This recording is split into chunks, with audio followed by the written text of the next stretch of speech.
This is an R Media podcast. Marie Claire presents You're Gonna Want to Hear This. There hasn't been a failure if there's a disagreement. And in fact, that might be something that we should all be moving towards. Like, I have been so heartened to see how many women want to have conversations about these topics. And I'm just frequently struck by how that's framed as a bad thing, that women are disagreeing about this stuff or having really strong opinions about it. And I think it's incredible. And I think women can and should feel empowered to air their disagreements and to air their opinions without it being turned into some like gendered gossip mag feeling. And so I think women should really feel empowered to do so and empowered to take their own opinions and their own arguments seriously, because they are serious and they're worth consideration. Now, a couple of years ago, I found myself the proud owner of a couple of miniature donkeys. That is going to make more sense in a minute. I know it sounds strange. I'm Georgie McCourt, the editor of Marie Claire, and thank you so much for joining me today. Now, I love my job. I love it so much, but let me tell you, I have at times, as I'm sure you have, gone deep into the fantasy where I leave it all behind. The city and the pressure and the pace for a much simpler life in the country. And instead of the long commute to work and home again, I'd be doing things like churning my own butter and baking bread and making wattle wreaths. Sounds heavenly, doesn't it? The kids and I would look really great in earthy linens, and I'd start a TikTok account to show off my newfound homemaker bliss. Ironically, that is where today's guest, Caro Claire Burke, started out. She was swirling in the vortex of what's known as Tradwife TikTok, where perfectly dressed women in beautiful homesteads, with kids who never cry, making food from scratch. But as you know, if you've spent any time on the internet lately, that is where the fantasy gets a little bit darker. Because it's beliefs like men should have jobs while women should only do unpaid domestic work, women should be subservient at all times, feminism is evil. And the deeper you dive, the more it starts to look like traditional wives are on one side of the coin, and on the flip side is the Manosphere.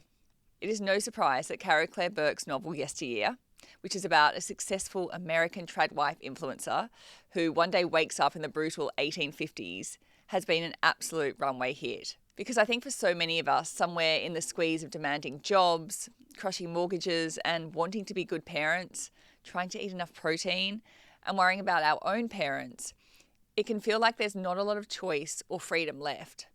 And that's why it's really important to say up front, this conversation is not about condemning anyone's choices. We are all in this together. Yesteryear is the book that all your friends will definitely be talking about next time you manage to catch up with them. And today's episode is a little treat for you because Marie Claire's deputy editor, my work wife, Mel Gaudron, is going to be stepping in for me and interviewing the Yesteryear author, Caro Claire Burke. And you had better believe me when I say you are going to want to hear this. So I used to be very active on TikTok, and this was 2 winters ago. So winter of 2024, and I was very involved in the conversation about Tradwives and the discourse about it. And I also was working in media at the time, and I had gotten my job to let me like research this topic and write essays about it. And so I was just thinking about it all the time.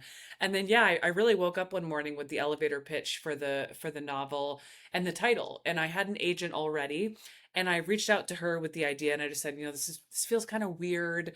I don't really know what it's going to be. I don't know what it's going to look like. But she very fairly said, well, how's it going to end? And so she kind of forced me to come up with the twist, which I will not blurt out right now.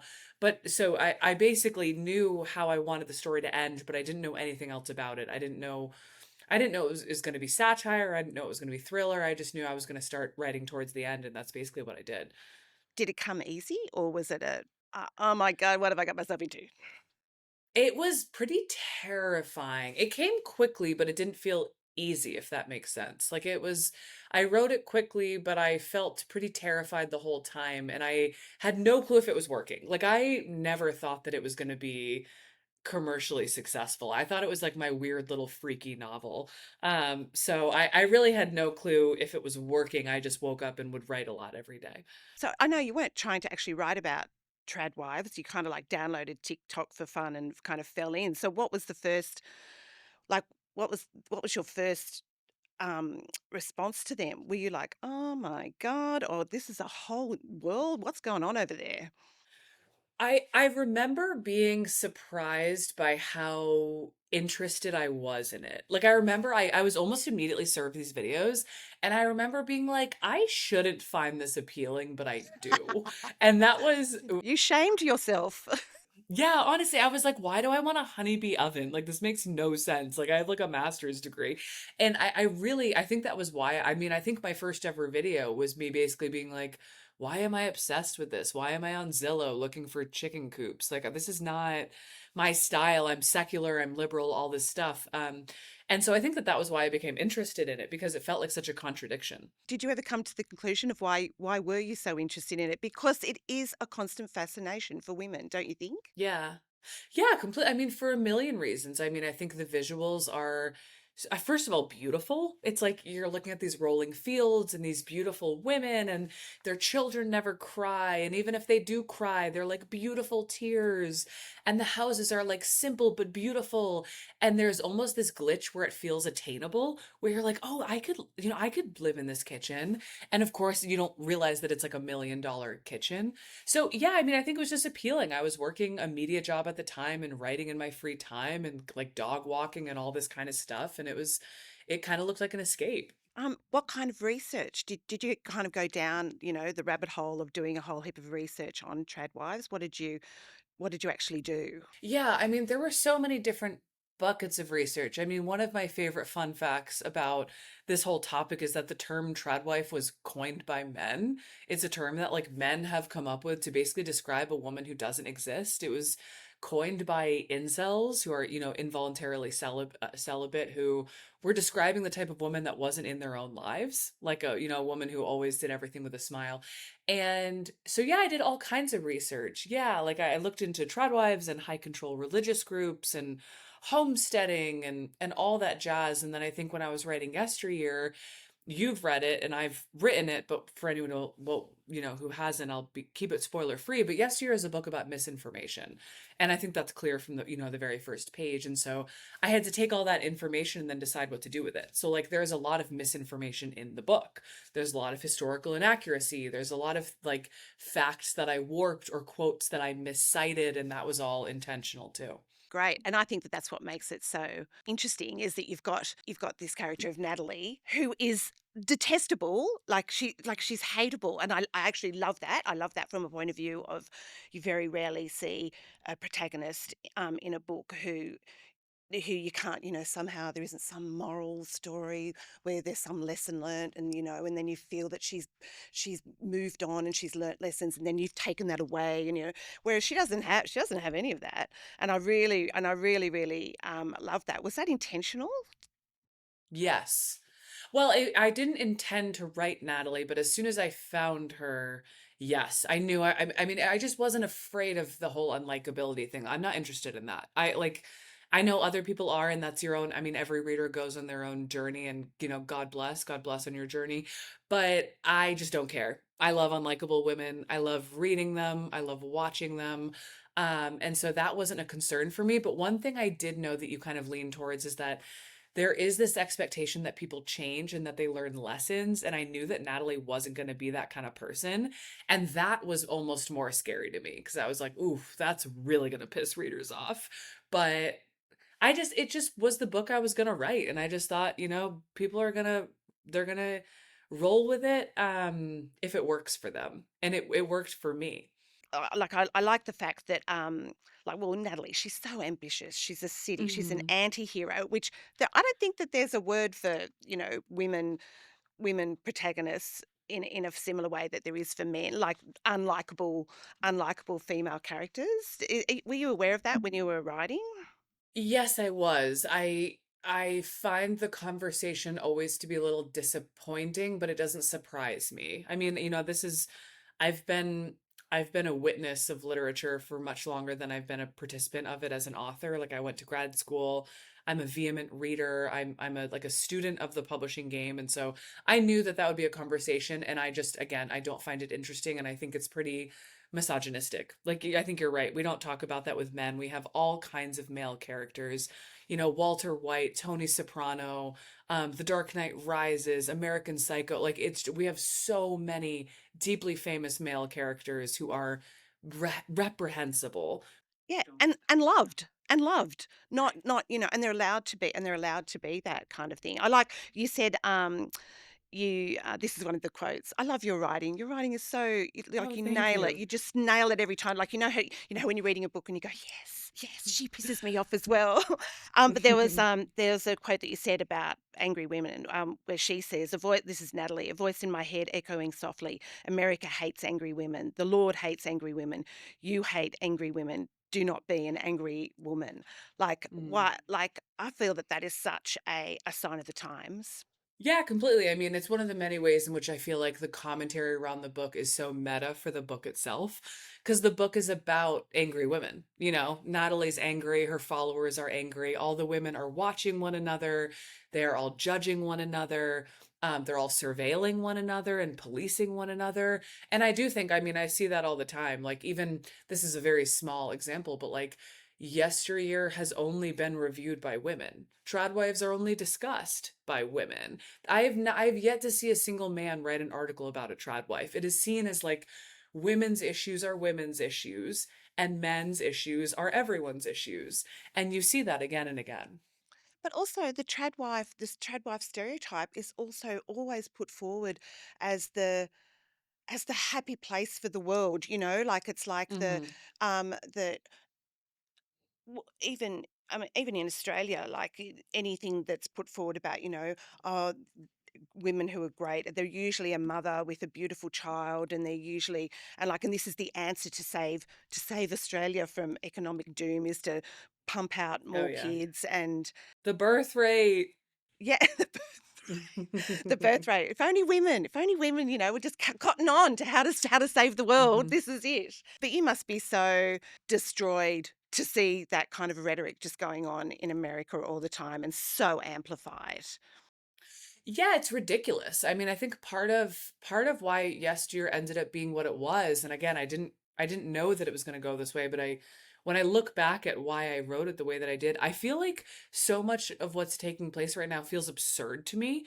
Like it's laughable, it's just ridiculous, but it is also our lives. It is really happening. And I feel like part of Yesteryear was almost a catharsis for me of writing something that felt as ridiculous and hyperbolic and silly as the world that we're living in, but there are also like very real consequences. Like it's the things that our politicians say are laughable. They're unbelievably stupid, but they have real weight and consequence. And you really end up feeling like you are in like this slapstick horror. And I think that that kind of inspired the way that I was writing in Yesteryear. Yeah, no, I agree that there's also a lot about, like, there was criticism, of course, whenever you're putting forward anything about trad wives. There was criticism from conservative kind of ranks. I want to read I want to read one out because I love. Oh, is this the Wall Street Journal one? No, it wasn't the Wall Street Journal one. This was just on some little bloggy somewhere. Okay.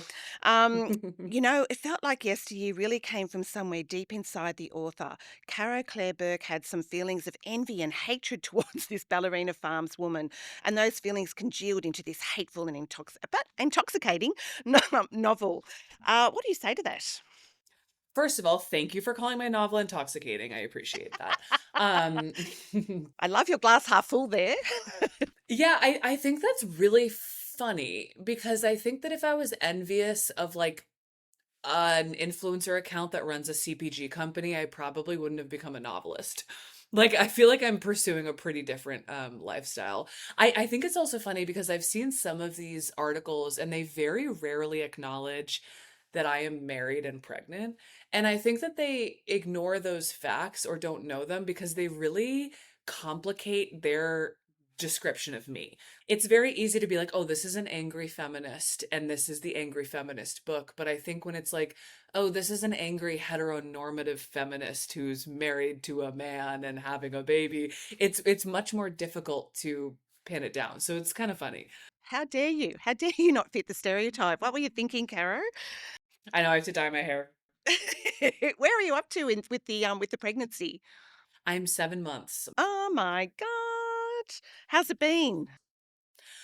Oh, it's been crazy. I mean, I think the silver lining is that I think that because these things happened simultaneously, I haven't really been allowed to worry too much about either of them.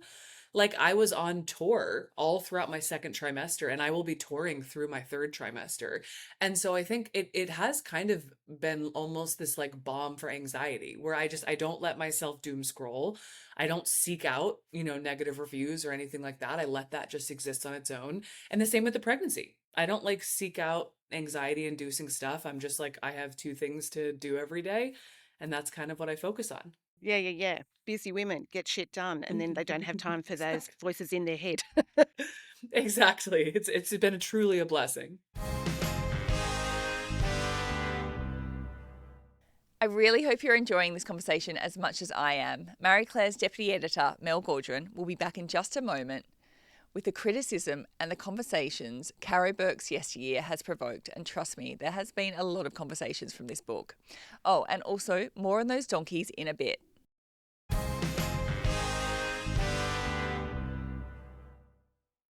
Really, you've come up with the holy trinity of Tradwives, Manosphere, and influences. This seems to be the the winning combo. The book kind of like draws a line between that soft focus Tradwife aesthetic and the darker Manosphere, the incel, internet, and the men who want this. Most people kind of see these as opposite ends of Hmm. the internet. Why do you think why are they actually on the same coin?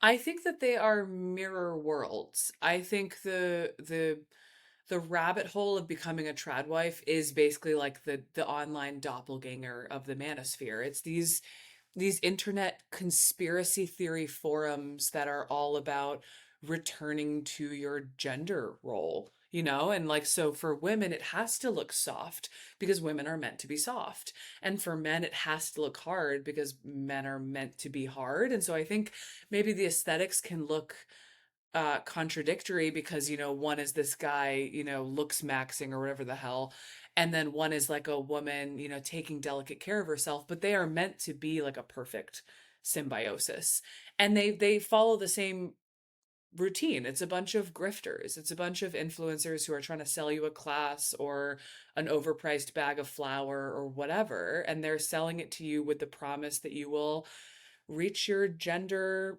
reach your balance, reach your alignment, and then everything in your life will come together. Have you kind of gone down? You haven't. I know you haven't had time, but that have you Yeah. gone down that rabbit hole of like I just feel the pressure, the idea that you have to be perfect and that you have to present as a perfect mom, a perfect wife, a perfect everything is a struggle that all of us in the age of social media just have to bloody deal with all the time. Do you do Yeah. you is that happening in your life? Yeah, absolutely. I mean, I think that's probably happened my whole life. I mean, I think I always feel that pressure, and I think that's one way that I really empathize with Natalie. I mean, I think it has certainly expanded in certain ways. When Yesteryear comes out, I feel more pressure. I have more people follow me online. I have more people interested in my identity, which is really disconcerting. Like, it's not something that I necessarily think authors should be obliged to reveal about themselves. I have a lot of people who are interested in my personal life. I have a lot of discourse that I sometimes have to wade into just because I'm at an event or I'm doing an interview. So yeah, I mean, I think about it all the time. I mean, it's hard to say like if my pregnancy in particular has impacted it because I think that has been so overshadowed by Yesteryear. But I think Totally. Yeah. generally I feel that pressure all the time, all the time. Well, I like I love the quotes on motherhood too. Here's another one from your book. It's all some vital game, isn't it? No, more than a game. It's the long golden string of insincerity that threads together the entire human race.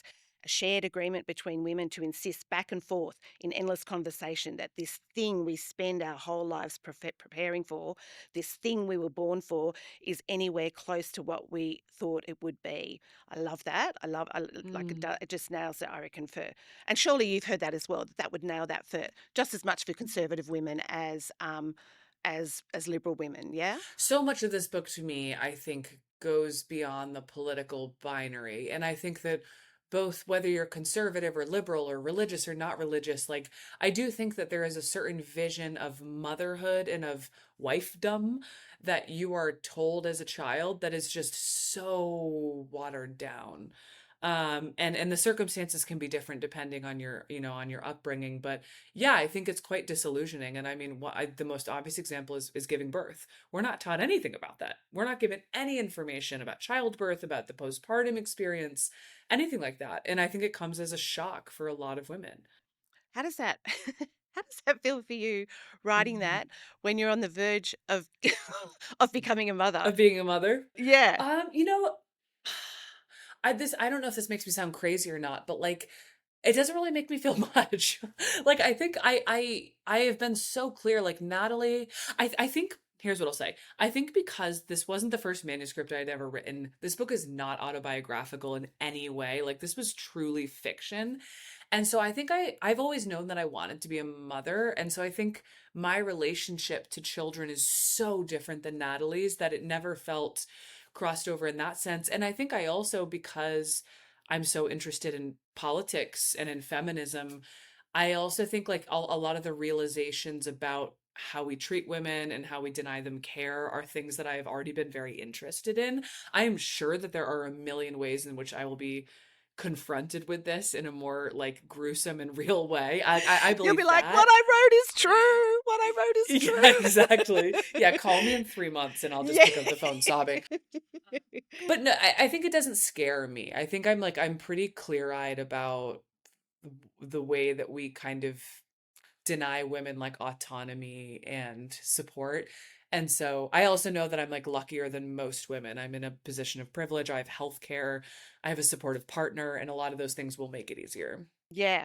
Yeah. On that partner of yours, I also Mhm. the men the men in this book are they don't necessarily all come off great. This is I love this. I'm sorry I keep quoting back your book at you, but it's so No, beautiful. I'll take it. What a Yeah, beautiful hour for me to yeah, it's spend. yours. It's yours. So this is what you have to say. There comes a point in every marriage when a woman realizes that the man she married is a freak.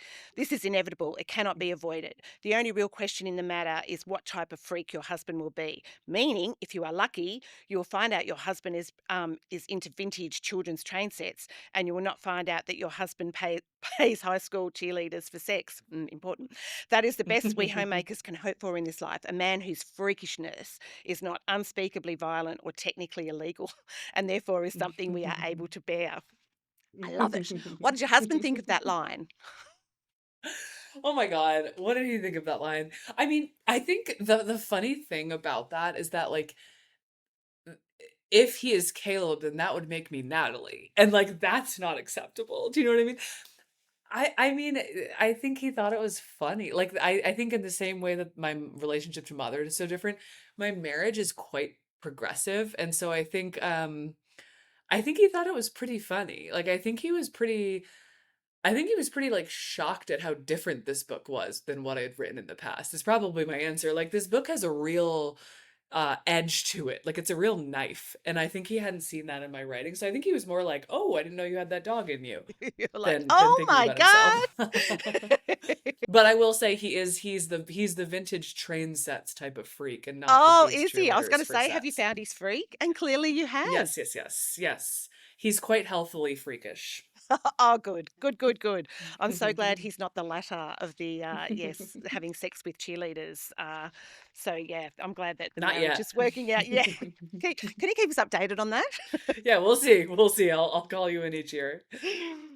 So, be honest, is there anything about, especially now, you're on the verge of having the baby, is there anything about Yeah. the tradwife fantasy that you actually, could I? Or not really? Oh, to be clear, all of it is partially appealing to me at all times. I mean, that's why I wrote this book. I think there's nothing about it that isn't uninteresting to me. I mean, I honestly think like the element of the Tradwife visual that I think everyone should be entitled to is like access to fresh food. Like I was asked the other day by an interviewer if I was going to make my baby food from scratch, and I was like, Probably not, but that sounds great. Like, I think anyone who has time for, I mean, that sounds awesome. I want someone to make my food from scratch. So that's the type of stuff where I'm like, if I have the time or if I can figure that out, like, I would love to. I mean, I think that sounds amazing. But I certainly make no promises about that pre-child. Yeah, we had a thing with our group of friends about what would you pay for? You know, if you had all the Hmm. money in the world, would you pay for like a, you know, a massage every day or a home chef? Everyone said home chef. Ooh. I would totally do a home chef. Yes, yes. My big That's what my big obsession on tour, this was like how I convinced myself I was being healthy even though I wasn't, was that I would get juices whenever I saw like a really fresh juice. And that's like I never let myself do that because juices are so expensive, but that's like my rich person thing that I would do. I would have a fresh juice every day if I could. oh look, and you're glowing. So it's working. Well done. Well done. You're being nice. Wow, you can see why this book has provoked such strong reactions. Coming up next, Caro and Mel are going to dive deep into the links between the Manosphere and the origins of the Tradwife movement. And also, she asks Caro what she thinks of Anne Hathaway, who is going to be playing the main character in the movie adaptation. More in a moment.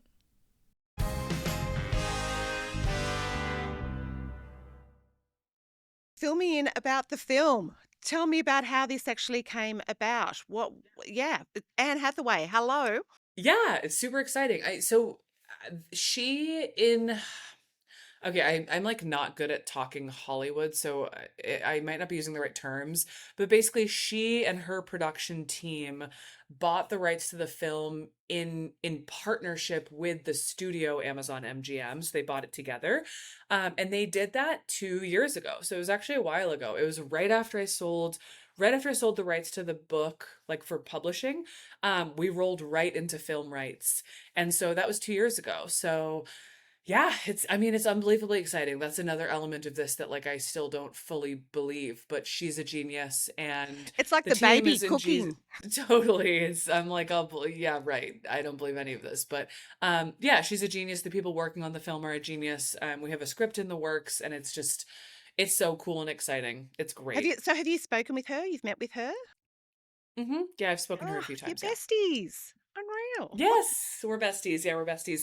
Yeah, she's just like she's a total artist. That's how I would describe it. Like I met a number of really fascinating and incredible people, and I'm so grateful for that. And I just think that she's just a creative. Like she's someone who wants to tell stories, and the way that she talks about projects was really exciting for me. So I think she's going to be an amazing Natalie. What's your favorite Anne Hathaway film? Oh, oh my God, what a great question. You know, I have to say, I'm big on Christopher Nolan right now, so yeah, I'm gonna have to go with Interstellar, and I'm so excited to see the Odyssey. There's a lot of buzz around that, along with your book. Yeah. Are you going to be open to appearing in it, in the film? Oh my God, what a nightmare. No, no. Maybe. I You could don't be know. like, I haven't thought you could about be like that. behind this. You could be, you know, some background like churning butter, or like, you Yeah, know, or maybe I'll milking be a like an cow angry or woman. something. I could be one of the women who runs into Natalie at the grocery store or at Target or something. Yeah. Can you start practicing? I'm going to be looking out for you. But the idea, I mean, I certainly couldn't act in a scene with Anne Hathaway. I mean, that's insane. So I would have to do like an extra situation. Yeah, yeah, yeah. Yeah, I can see it. I can see you doing it for sure. So if you strip away the satire, what is there what's the actual is there an actual warning of the book? Like what did you want like a woman to like walk away with feeling?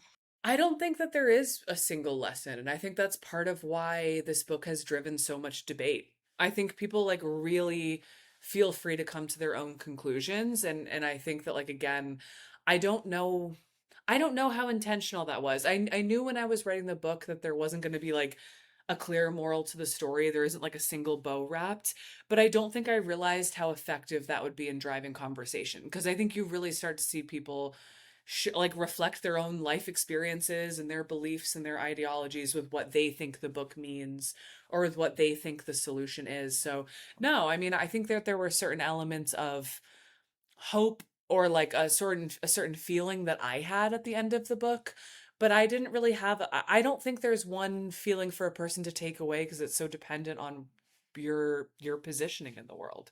Yeah, for sure, for sure.